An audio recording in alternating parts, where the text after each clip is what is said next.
What's the first word you think of when I say the word Christian? The Crusades. Jesus Christ. Bogus. Conservative. Divisive. Religion. Cult. Southern religiosity. It's an American thing. Nothing. Like, religion just sucks. It's all man-made. I don't believe in it. What about evangelical Christians? What does that mean? Sect. President Bush? I've never heard of it. Bible thumping. I don't know. Intense. Tele-Christians, like people on TV preaching and taking your money. Evangelicals tend to be more reactionary and like right wings. Loud. Spreading the message. Evangelical, I don't know what that means. Fear drives that particular religion. Judgment and I'm going to go to hell.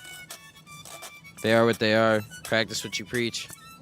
Christianity is walking by faith and not by what you feel or sight around you. That's mostly what I see in churches, like old people. Not fair to generalize.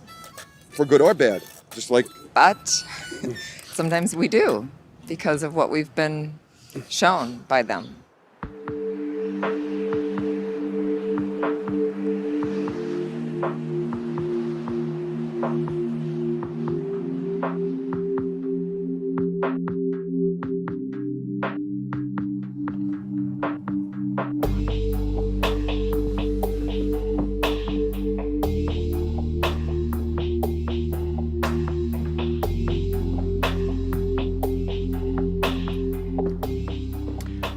Almost 20 years ago, I wrote a book called What's So Amazing About Grace? In the years since that book came out, I can truly say that grace is still as amazing as ever. However, I now sense that we've got a problem. Not a problem with God's grace, nothing wrong with that, but a problem with how Christians are conveying that grace to the world around us. In our polarized, divided world, grace seems in vanishing supply.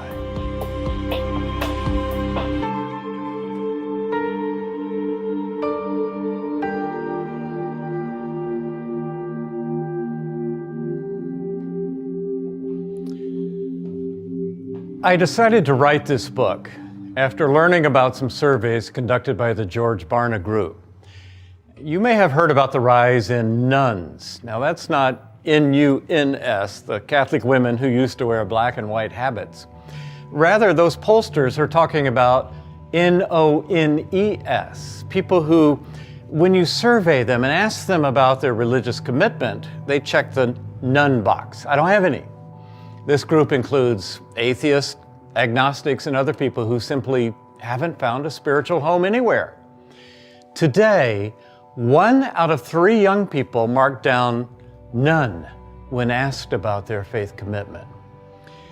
Of course, the United States is still considered a Christian country, one of the most Christian countries on earth, but that's changing rapidly. Take a look at this chart. If you follow that top descending line, you can see the decline of faith among various age groups. On the left side, people who are over 65 usually identify themselves as Christians. The percentage goes down with each generation. For the youngest group on the right, only 60% identify themselves as Christians. Moreover, the entire climate of the country is changing for Christians. We've all heard about court decisions to prohibit prayer in schools and ban Christian groups from university campuses or remove religious displays from public property at Christmas. Those events make the news. Meanwhile, in the broader public, a hostility toward Christians is growing. Let's go back to that group of nuns, people who claim they have no religious commitment. The Barna Group found that in 1996, which is not so very long ago, 85% of the nuns still viewed Christianity favorably. They weren't committed, but they had an overall respect for Christians. That figure has taken a dramatic plunge among younger people who have no religious commitment. Just 13 years later, only 16% of those younger people had a favorable impression of Christians, and only 3% had a good impression of evangelicals. If you doubt this trend, I encourage you to try a test for yourself sometime. Go up to some casual acquaintances and ask a question like this. When I say the word Christian, what's the first thing that comes to your mind? Or what does the word evangelical mean to you? You better brace yourself because you may get an earful.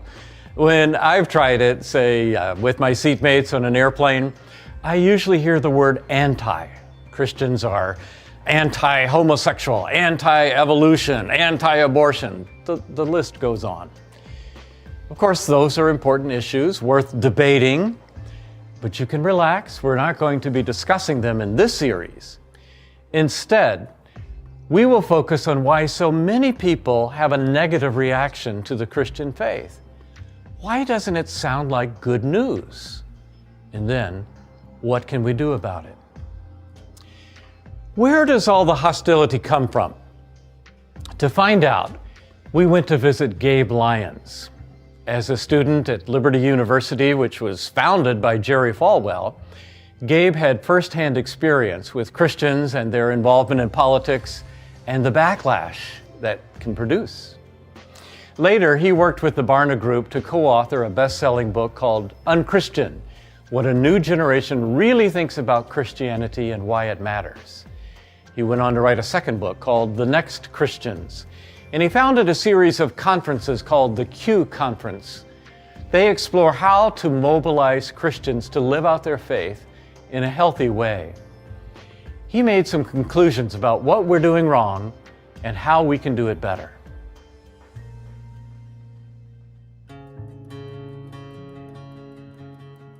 Christianity's growth has not been happening in America. It's been in decline for the last 30 years. And so we're now in this moment where people are longing for something more, but the Christian story is not the one they're interested in. So this younger group of people basically see the church, Christianity, religion in general as being really bad for the world. They think it's what's leading us to wars, to intolerance, to not being inclusive and accepting of other people. And so the church has to confront that head on and recognize that that's the perception that people have. That doesn't mean we as the church can change what we believe about the world, how we express what we believe, but we can be sensitive to the fact that we need to acknowledge where we've been wrong. What things have we turned into religion that had nothing to do with what Jesus was about? You think of the perceptions that have turned people away from church, being judgmental, being too political, being sheltered. None of this describes Jesus. This describes a religious structure. This describes more the Pharisaical church that Jesus had to encounter and confront, not the real church that Jesus was trying to build. To connect with a group of people that are pretty cynical about your faith, I think the next step is you want them to move from cynical to skeptical, and probably from skeptical to curious. And so one of our goals just has to be, what would make people curious about the Christian faith again? And I think the way we do that is we get back to the historic ideas that over 2,000 years have always made the Christian faith show up in society as something that's life-giving. You know, we have a vision for how human beings do best, how we flourish in our work, our life, our relationships, our families. We need to offer that vision again, not in a way that's condemning people who don't want to follow it, but in a way that's giving life in our churches so people can bear witness to these great ideas. You know, Christians historically have been known to be the first in line to fight injustice. We need to keep doing that. The church is doing good at that right now. We need to keep pushing into that. This starts to demonstrate to people that the church isn't just about building itself up. It's about actually doing something that's incredibly loving, which is to go fight against those things that are trying to wipe out people who are good or to violently take away their rights. And so it's these kinds of examples that will actually give hope and make people, I think, curious again to go, what is this whole Christian talk all about? I don't believe the future is going to be the church that's, you know, we show up at church and we're entertained with the rock band and the light show and the big screens. I don't know that that's where this is going. I think we're in a place now culturally where people are looking for a church that's asking something of them. It's not just to serve the church, but it's to say, how are you going to live this out in the place you've already been called? So whether you're a business executive, a teacher, whether you're a homeschooling mom, what is it that God wants to do right where you're at? And churches who can answer that question, disciple their people towards that, are going to be the churches that matter. And they won't be churches that are just about Sunday morning experiences. They're going to be churches that have to be a part of your life, where the fabric of your life is made up of needing one another in community. And I think we'll find in the coming days that churches who are doing that, who are engaging their people, telling the stories of their congregations, making it about all of us as the church, not just about a few great communicators or a few great singers or performers. I think we're going to find a church that all of a sudden gets into a place where it can start to flourish again. I love Philip's concept of grace dispensers because it's active. It explains that we have to be active with our faith. This isn't just a set of beliefs. We need to be doing wherever God's called us. And the grace that he describes isn't just a grace that's only about salvation that takes us out of this world and into heaven, but it's a common grace. It's a grace that also benefits this world. And as we as Christians start to live in that way, we start to help other people understand why they exist, what their life's about, why we're all here. We start to answer the biggest questions that people in the world are asking because we understand how big God's grace is, but we also are doing it. It's active. It's no longer just talking.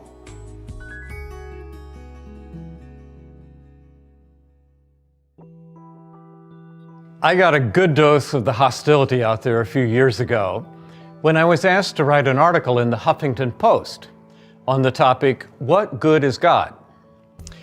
I described the difference that God can make on 3 different levels.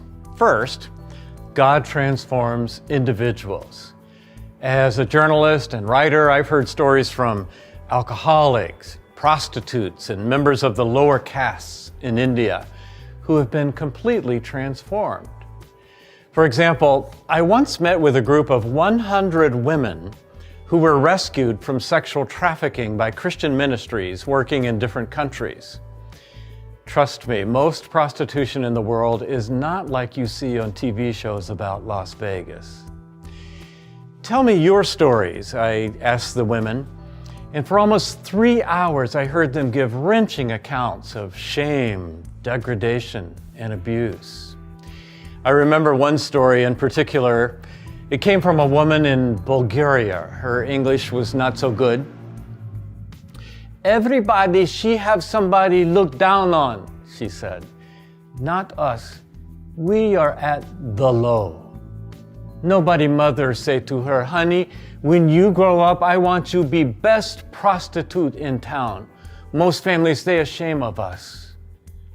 But sometime, when you are at the low, you cry for help." She went on to tell how Christian missionaries reached out to her, rescued her, gave her shelter, trained her in a job. This woman was utterly transformed. Now she runs her own ministry to prostitutes.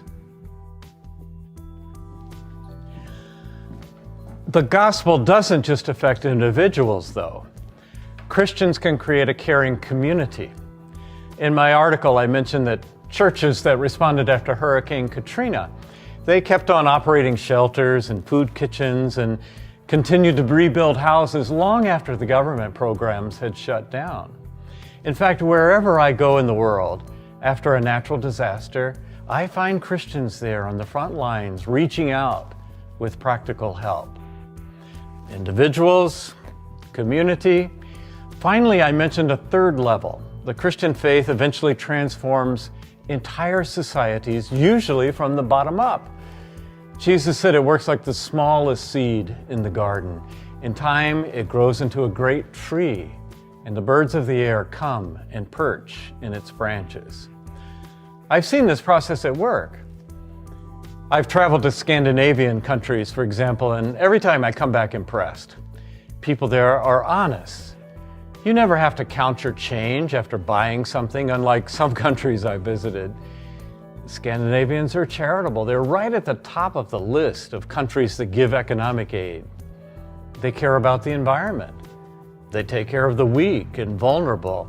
You don't find slums or very many poor people in a country like Sweden. And they welcome with open arms refugees from places such as Iraq and Syria. Well, the first time I visited Sweden, I happened to be reading a book on European history. I learned that for several hundred years, many prayers in Europe ended with this phrase, "Lord, save us from the Vikings. Amen." What happened to transform a race of warring and pillaging Vikings into modern-day Sweden, Norway, Denmark? The gospel happened. It took several centuries, but eventually the gospel transformed an entire culture. I wrote about each one of these levels, individuals, community, entire societies, in the article for the Huffington Post. And I thought I made some good points. My, what a firestorm of responses I got. Let me read you some of the comments posted by readers. No good God would allow some of the things going on around us. Assuming there is a God, He doesn't do any of us any good at all. God makes waffle batter fluffy. His only power, little known fact. The question for evangelical ministers isn't whether there is or isn't a God or whether God matters. The question for their flock simply is, where's the money? Show me the money. Religion and a nickel will get you a cup of coffee. I have asked the what good is God question many times, and I've always come to the conclusion that God either does not care or does not exist. Some responders got more personal, such as the one who posted about my near-fatal auto accident. He needs his neck broken, I think. Too bad he didn't die before writing such a pathetic article. Or the one who said about my photo, the guy looks like a wacko like all evangelicals. See what I'm talking about? No, of course, not every non-Christian is hostile to the faith. Some who may fall into the category of nuns may be outsiders to the faith, but they're open. Perhaps they're even seeking. A lonely single person in the city, or young parents who are looking for some guidance on how to raise their children, somebody going through a health crisis or a recent divorce. People like that may have no inbuilt hostility to the Christian message, and indeed when they hear it, it may sound like good news. But there's the other category, post-Christians. No doubt you picked up some of their hostility when I read responses to my article. To them, Christianity is bad news, not good news. As we meet together in the next sessions, we'll take a good look at what lies behind their negative feelings. Why has the climate of faith changed so dramatically in recent years? And what adjustments should we make if we want to communicate good news to a thirsty world, even to those who may not know they thirst? In this first meeting, I hope that you can share together some of your own experiences. What reactions have you gotten from neighbors and friends who find out you're a Christian? Or perhaps you've been turned off by some individual Christians or by churches. And in the next sessions, we'll dig deeper and explore ways to communicate faith to a culture that seems to be running away from it. I think one of the great opportunities in our moment right now is to recognize that God's up to something. He's still moving. He's not wringing his hands wondering what happened to American culture. No, there's a huge opportunity happening right now, but it starts with us as Christians and the church regaining confidence that what we believe really is good news for the world. We've been told by a lot of people it's bad news because it's telling people what they shouldn't be doing or rules they need to be following. But the reality is this is the best news in the world for a human being.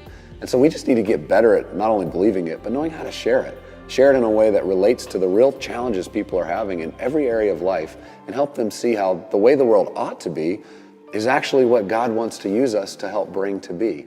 So I think that's the opportunity, and I think the church's confidence will be a big step forward to us being able to demonstrate and express it.